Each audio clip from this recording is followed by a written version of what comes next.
Hello students. पिछले session में हमने जनरल एंट्रीज़ की कुछ एंट्रीज़ की थी। अब नए सेशन में आपका पुनः स्वागत है। इसमें हम कुछ एंट्रीज़ आज और करेंगे जिससे कि आपको सब चीज़ और क्लियर अच्छे से क्लियर हो जाए। बच्चों, जैसा कि हमने बताया कि एंट्रीज़ करने से पहले हम थोड़ा सा रिवीजन कर लेते हैं। रिवीजन ये कि एंट्री करने में हमने बताया था कि किसी भी जर्नल एंट्रीज़ के लिए हम सबसे पहले अकाउंट को रिकॉग्नाइज करते हैं, अकाउंट को जानते हैं कि इसमें ट्रांजैक्शन में कौन कौन से अकाउंट इन्वॉल्व हुए हैं। तो वो तीन ही तरीके के अकाउंट होंगे और ज़्यादा नहीं होंगे। कोई भी एंट्री होगी अकाउंट्स की, कोई भी एंट्री होगी वो इन तीन अकाउंट से ही संबंधित होगी। सबसे पहला अकाउंट है रियल अकाउंट, जिसको हिंदी में वास्तविक खाता कहते हैं। दूसरा अकाउंट है पर्सनल अकाउंट, जिसको हिंदी में व्यक्तिगत खाता कहते हैं। तीसरा अकाउंट है नॉमिनल अकाउंट, जिसको कि हम नाम मात्र के खाते कहते हैं। रियल अकाउंट में हमारे सभी संपत्ति खाते आते हैं, पर्सनल अकाउंट में हमारे सारे व्यक्तिगत खाते आते हैं और नॉमिनल अकाउंट में हमारे सारे खर्चे और इनकम के खाते आते हैं। रियल अकाउंट का नियम है कि debit what comes in, credit what goes out.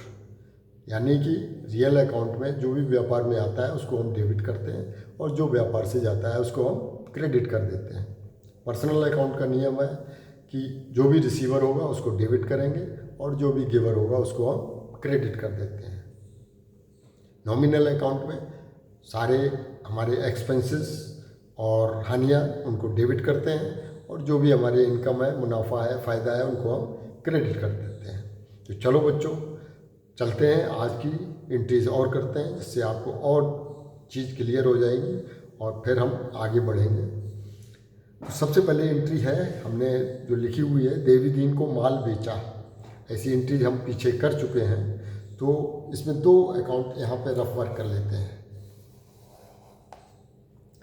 पहली एंट्री में कौन कौन से दो अकाउंट इन्वॉल्व हुए? सबसे पहला अकाउंट है देवी दीन का,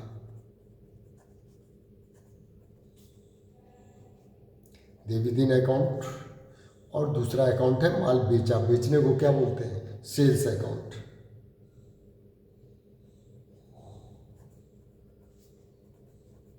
या विक्रय खाता।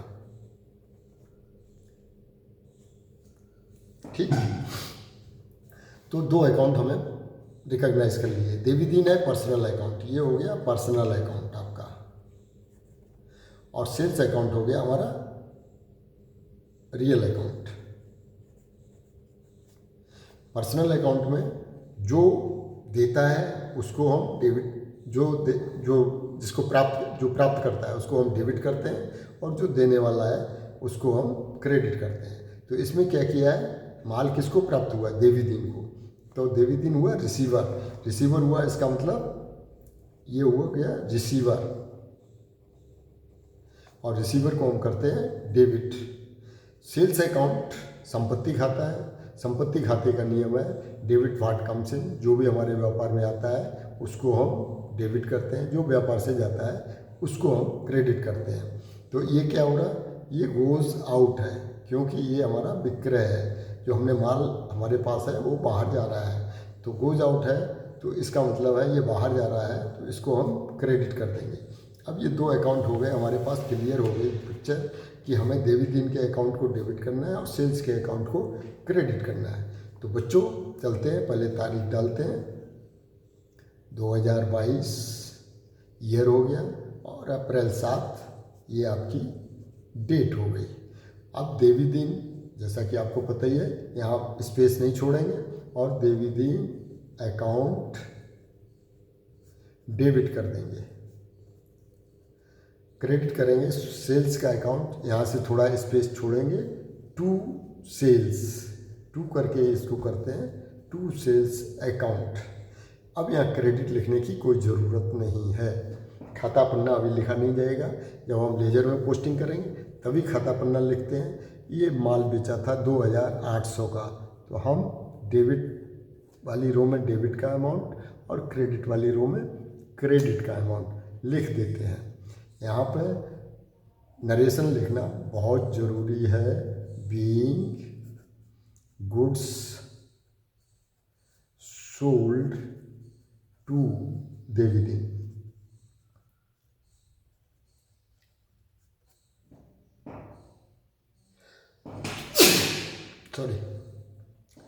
सॉरी बच्चों, तो ये हो गया हमारी एक एंट्री। बच्चों सब क्लियर हो गया होगा। दूसरी एंट्री ले लेते हैं। आमोद से माल खरीदा, इसकी रिवर्स एंट्री है ये। आमोद से माल खरीदा, रफ वर्क के दरी कर लेते हैं एज यूजुअल कि इसमें दो अकाउंट्स कौन कौन से हैं। एक आमोद का अकाउंट हो गया और एक माल खरीदा है, तो इसको बोलेंगे परचेज अकाउंट या क्रय खाता। हिंदी में बोलेंगे क्रय खाता या परचेज अकाउंट। अब ये तो हो गया हमारा पर्सनल अकाउंट, किसी का नाम है तो पर्सनल अकाउंट हो गया। परचेज हो गया हमारा रियल अकाउंट। पर्सनल अकाउंट का नियम है debit the receiver, credit the giver. इसमें क्या किया गया है, आमोद को क्या हुआ है, आमोद से माल खरीदा, तो आमोद से माल खरीदा तो आमोद कौन हुआ, देने वाला हुआ। आमोद कौन हुआ, देने वाला हुआ। ये हो गया गिवर, ठीक है ना। और गिवर को हम क्रेडिट करते हैं अकाउंट में, पक्का। परचेज अकाउंट, माल हमारे पास आया है, तो रियल अकाउंट का क्या है, कम्स इन। कम्स इन, ये व्यापार में आ गया है, तो आने वाले को क्या करेंगे, डेबिट करेंगे। अब हमारी दोनों पिक्चर क्लियर हो गई। एक तो आमोद का खाता, दूसरा परचेज अकाउंट। अच्छा साथियों, आमोद का खाता क्यों किया गया है, क्योंकि इसमें कैश का कोई जिक्र नहीं किया गया है। कैश का अगर जिक्र होता तो हम ये समझते कि ये नकद लेन देन हुआ, और जब नकद लेन देन होता है तो किसी व्यक्ति से कोई लेन देन नहीं होता, फिर वो कैश अकाउंट हो जाता है। चूँकि कैश का कोई जिक्र नहीं, इसलिए ये माना जाता है कि आमोद से हमने माल उधार खरीदा है। चलो साथियों, बच्चों डेट डाल देते हैं, ये हो गई 8। अब डेबिट का खाता सबसे पहले है, यहाँ तो हमने क्रेडिट डेबिट ऊपर नीचे लिख लिया, लेकिन डेबिट का अकाउंट सबसे पहले लिखना है। तो क्या है, purchase account debit.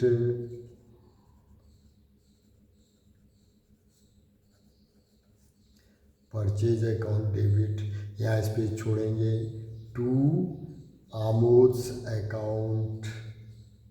आमोद्स account apostrophe S लगा के एस बनाएंगे, जिससे कि आमोद के खाते का, अगर हिंदी में लिखेंगे तो क्रय खाता रेडी आमोद के खाते का, हिंदी में ऐसे लिखेंगे, ठीक है। अब इसका अमाउंट 3500 का है, तो हमने 3500 यहाँ अमाउंट लिख दिया, यहाँ अमाउंट लिख दिया। क्रेडिट का क्रेडिट में, डेबिट का डेबिट में, और खाता पन्ने का कोई अभी रेफरेंस नहीं है, क्योंकि वो हम लेजर में करेंगे तब। अब इसमें हम नरेशन लिख देंगे, being goods purchased from Amod. ठीक बच्चों, क्लियर हो गया होगा। ये भी एंट्री अपनी क्लियर हो गई, इसमें कोई झंझट वाला बात नहीं है। अब एक शॉर्टकट इसमें बता देता हूँ बच्चों आपको, कि परचेज का अकाउंट हमेशा डेबिट होता है, इसको आप नोट कर लीजिएगा। परचेज का अकाउंट हमेशा डेबिट होगा और सेल्स का अकाउंट हमेशा क्रेडिट होगा। इसमें आप नियम ना भी ध्यान रखें तो केवल इतनी सी बात ध्यान रखना कि परचेज का अकाउंट हमेशा डेबिट होगा। परचेज रिटर्न नहीं, ना सेल्स रिटर्न, फिर उल्टा हो जाएगा। परचेज रिटर्न नहीं, सेल्स रिटर्न नहीं, परचेज की बात कर रहा हूँ मैं, केवल क्रय खाते और विक्रय खाते की बात कर रहा हूँ। तो क्रय खाता, परचेज अकाउंट हमेशा डेबिट होता है। कभी भी आप जो भी माल आएगा, वो माल आएगा हमारे पास, परचेज अकाउंट होगा, तो वो उसको हम डेबिट करेंगे। ये बात नोट कर लो, कुछ याद कर लो। अगर इसमें नियम नहीं याद रहता है तो इतनी सी बात तो समझ ही सकते हो कि क्रय खाता, जो माल हमारे पास आता है उसको हमेशा डेबिट करना है। Purchase account debit to sale, और सेल्स का अकाउंट क्रेडिट करना है। चलो बच्चों आगे बढ़ते हैं। अप्रैल 9, इसमें देखिए देवी दीन से रोकड़ प्राप्त हुई। अब हुआ क्या था कि देवी दीन को हमने उधार माल दे दिया था, देवी दीन को माल बेचा, देवी दीन को हमने उधार माल बेचा था। इसका मतलब देवी दीन हमारा ऋणी है, उसको हमें 2,800 रुपये देने चाहिए थे लेकिन दिए नहीं थे, इसलिए ये उधार में हमने एंट्री डीड करी थी। अब उसके पास पैसे आ गए तो उसने हमें वापस किए हैं 2,000 रुपये। अब क्या होगा, अब इसमें देखिएगा कौन कौन से दो अकाउंट इन्वॉल्व हैं। एक तो है देवी दीन का अकाउंट, देवी दीन का अकाउंट, और दूसरा रोकड़ प्राप्त हुई है तो कैश अकाउंट। अब इसमें हम देखेंगे कि इनको किसको डेबिट करना है, किसको क्रेडिट करना है। अब ये तो हो गया अपना पर्सनल अकाउंट, और कैश अकाउंट हो गया रियल अकाउंट। बच्चों ध्यान से, देवी दीन पर्सनल अकाउंट है। पर्सनल अकाउंट का नियम बताओ, debit the receiver, credit the giver. Devi Deen क्या कर रहा है, अभी हमें पैसा दे रहा है, इसलिए हम क्रेडिट करेंगे। कैश रियल अकाउंट है, व्हाट कम्स इन और what goes out. Debit what comes in, credit what goes out. Cash का क्या हो रहा है, कैश का क्या हो रहा है, कैश आ रहा है, कम्स इन हमारे व्यापार में आ रहा है, इसलिए हम इसको डेबिट करना है। दोनों एंट्रीज क्लियर हो गई बच्चों। कैश को डेबिट करना है, देवी दीन को क्रेडिट करना है। तो यहाँ पे आ जाएगी कैश अकाउंट डेबिट। डेबिट बिल्कुल मिला के लिखना है, टू देवी दीन,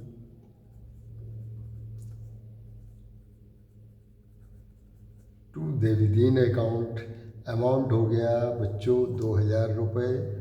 2,000 रुपये, जो 2,800 रुपये का माल हमने उसको बेचा था, उसमें उसने 2,000 रुपये वापस कर दिए। अब यहाँ हम नरेशन में लिख देंगे बीइंग कैश रिसीव्ड फ्रॉम देवी दीन।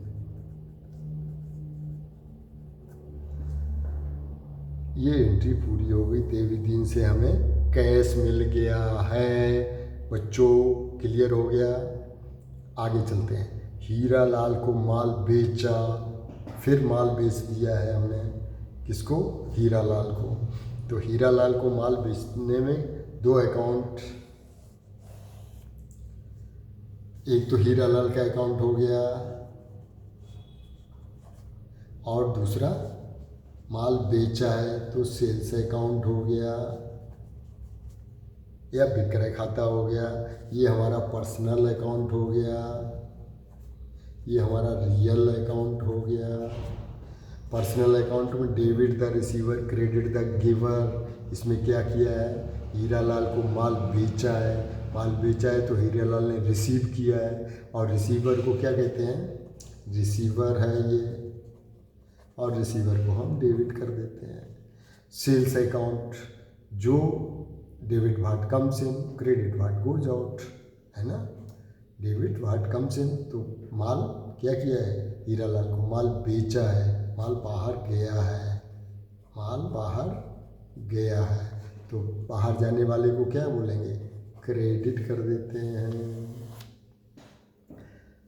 अब एंट्री हो गई अपने पास, हीरा लाल को डेबिट करना है, सेल्स अकाउंट को क्रेडिट करना है। तो Hira Lal account debit,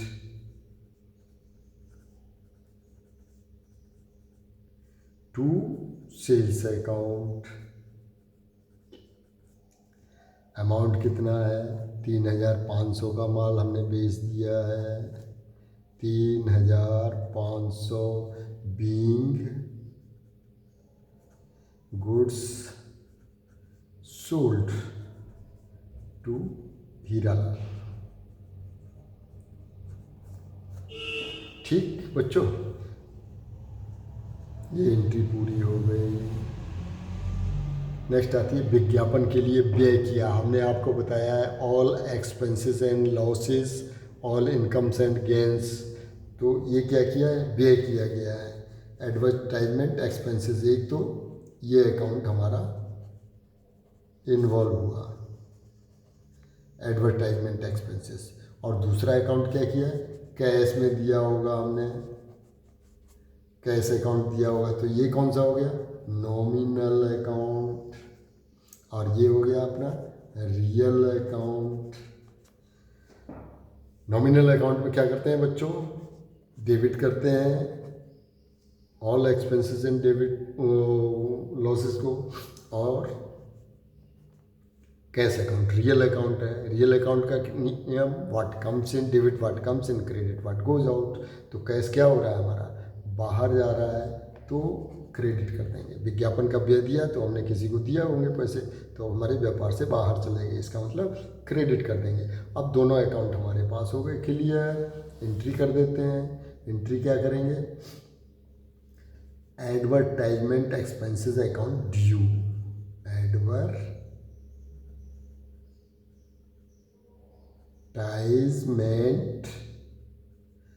expenses account debit.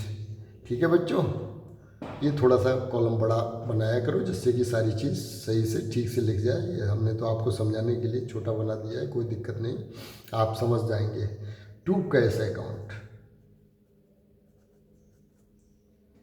कितने पैसे दिए हमने, 3,000 रुपये। 3,000 रुपये हमने विज्ञापन में खर्च कर दिए और उसकी एंट्री कर दी और यहाँ नरेशन लिख दिया, बीइंग एडवर्टाइजमेंट एक्सपेंसेस पेड।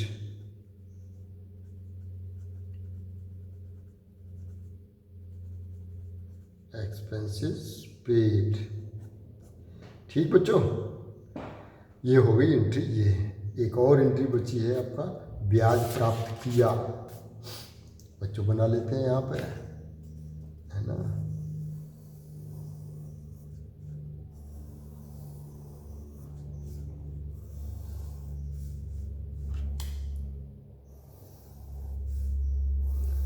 ये आप कॉलम बना लेंगे और यहाँ पे डेट,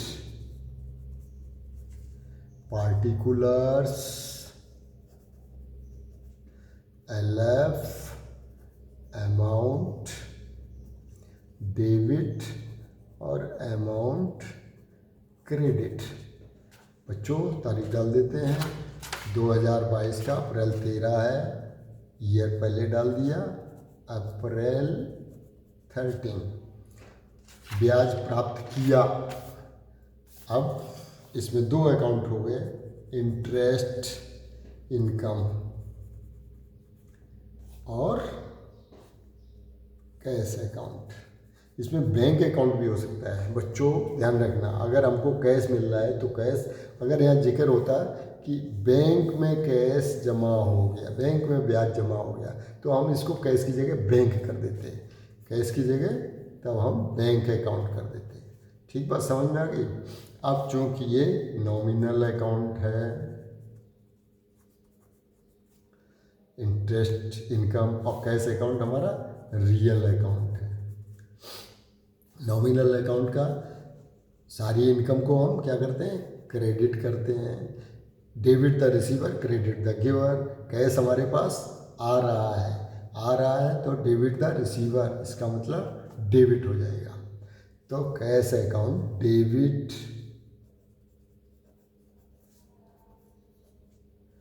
टू इंटरेस्ट अकाउंट। ये पैसे हैं आपके 85 रुपीज। Being interest received.